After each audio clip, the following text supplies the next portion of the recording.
We're now joined by Nadia Elbilassy, market analyst, Equiti Group. Nadia, thank you very much for joining us here on ET Now this evening. I want to first understand, Germany has become the sick man of Europe again. Chancellor Olaf Scholz just earlier this year ruled out the possibility of a recession, but news coming in now that all the pessimism regarding the country's economy that's been on for 8 months now is finally coming true as Germany officially is in a recessionary period. This despite the government's best efforts to curb this. We understand that there could be multiple factors contributing to this, considering supply chain constraints, cost of living crisis, high energy prices, the war. But take us through some of the factors that attributed to this. And secondly, what really changed between January and May? And is it going to get worse from here?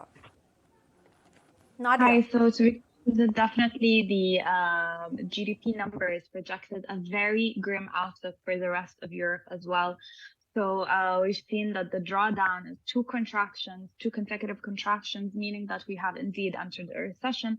And I think inflation played a big part in these figures. I mean, they've been trying to curb inflation for a really long time now, and it's so resilient in countries like Germany and the UK. Yesterday, we received some positive news from the UK economy that inflation has indeed dropped down below the two-digit numbers.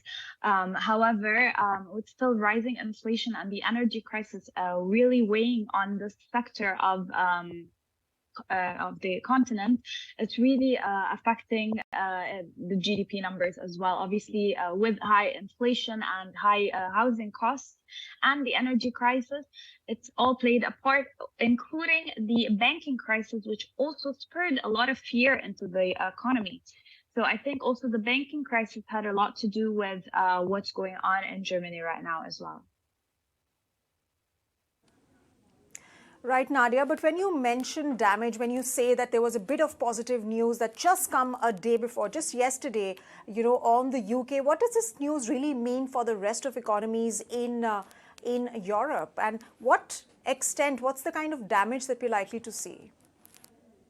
So we are seeing that in line with the ECB or in line with the UK Bank of England's monetary policies, we have seen some changes. We have seen inflation do drop down, for a couple of consecutive times, but we have seen the negative side of curbing this inflation on the economy. So with higher interest rates, we can see the damage that it has caused on the economy in terms of growth. So with higher borrowing costs, with small businesses closing, this all affected the economy, and now it's leading us to a recession. So I think pending numbers, GDP numbers from the UK would definitely draw the same outlook for the UK, despite the positive numbers that we've seen earlier yesterday as well. Right, so you're saying that despite the positive commentary that came in yesterday on UK, the fact that UK might not get into a recession, but inflation could be a long-term concern for the UK economy, you are saying that there could be a trickle-down effect for other economies in the European region as well. My next question really is about how soon is a recovery possible, considering that all the economic indicators are now pointing downwards, and what's your outlook, especially as far as GDP growth for this year's quarters is concerned? How soon is a recovery possible, really? I mean, we just entered a recession right now. It's definitely going to take us a few months to get back into the recovery phase of things as per the economic cycle. And as we've seen multiple times before, like the 2008 recession or the Dow Jones crisis, we've seen that it takes a couple of months to get back to, or perhaps even years. But I think for this one, it may take us a couple of months to even begin to start seeing some recovery phases, because we do have the banking crisis really weighing, and it's not the end.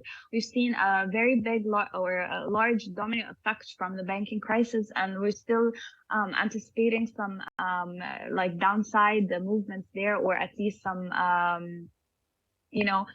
typically a downside to what's been happening. It's have been initially a crisis that we're seeing, and this is why it's really affecting the economy on a downward trajectory.